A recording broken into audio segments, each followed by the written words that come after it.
I'm just, that's a guesstimate. But even those people you're even those people you're talking about, who cares?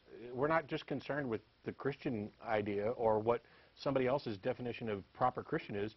The correct question, as Jeff was saying, is, do you believe a God exists? And I think a lot of those people who you're identifying, that you say identify as perhaps Christians without owning a Bible or knowing what it means to other Christians, would still say yes to that question, and that's the relevant point. Yeah. Probably so, yeah. But my point for bringing this up, though, I think what would be helpful for the atheist community is you've got the Sarah Palins of the world and so forth, and the Pat Robertsons of the world and that sort of thing that are speaking supposedly for everyone that's not a God believer. That, they don't just speak for Christians or everyone that is a God believer. They're not just speaking for the Protestants and so forth. They're speaking for everyone that claims that there's a God, and they push their right-wing agendas, or their lobbyists push this stuff through because they are a very vocal minority.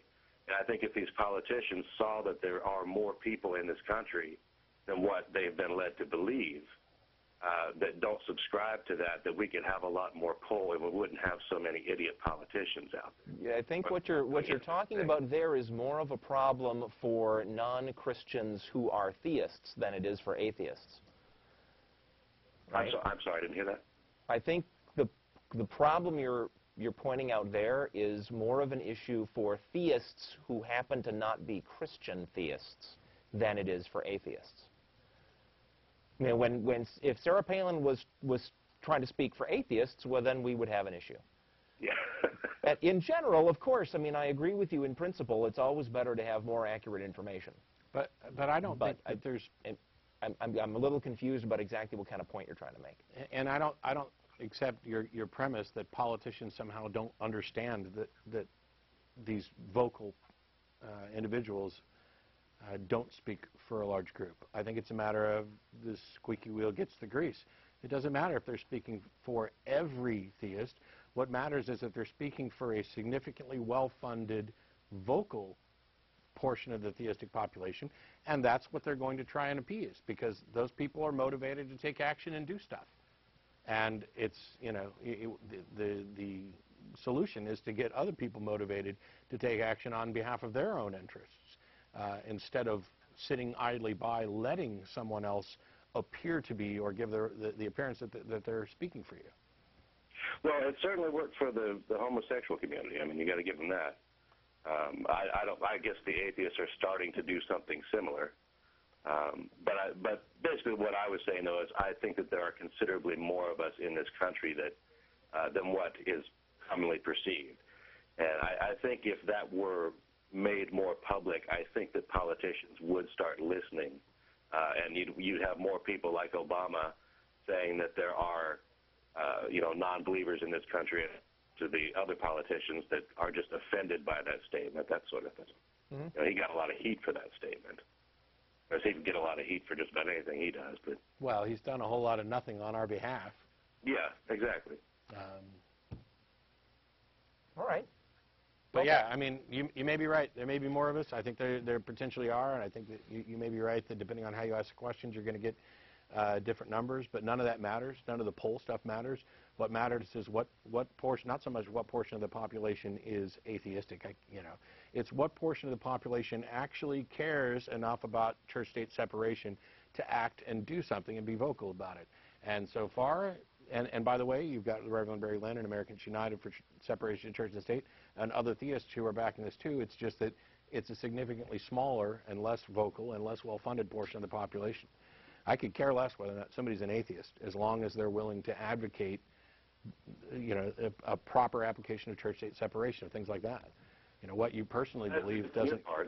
Yeah, what somebody personally believes, until it actually has some kind of effect on me, they're entitled to it. I mean, I still care.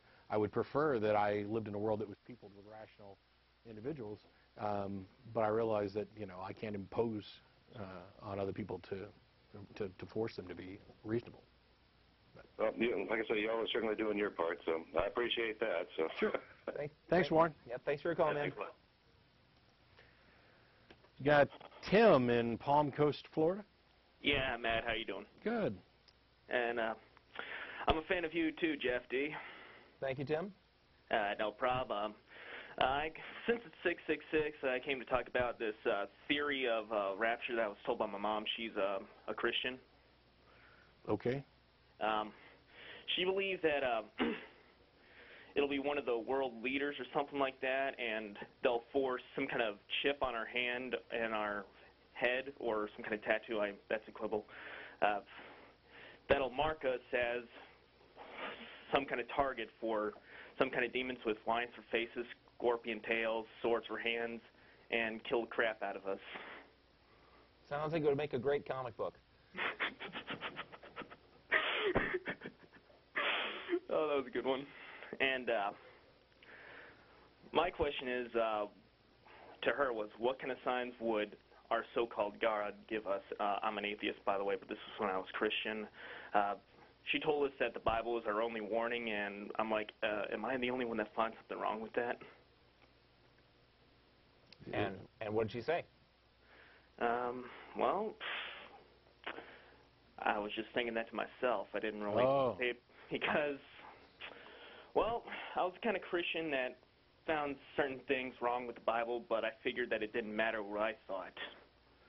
Yeah, I mean, I would agree that, and it's something we talked about before, that, okay, if, for the sake of argument, we take the kind of the standard ideas within Christendom about, you know, apocalyptic things, yeah, if that's your only warning, then that's asinine. I mean, what kind of, you know, supposedly caring, loving individual provides a cryptic warning in, you know, to one small group of people in languages that die out, in texts that get modified and changed, with no link back to the originals or no way to confirm the information in it, and then never bothers to update anything in any way that is verifiable.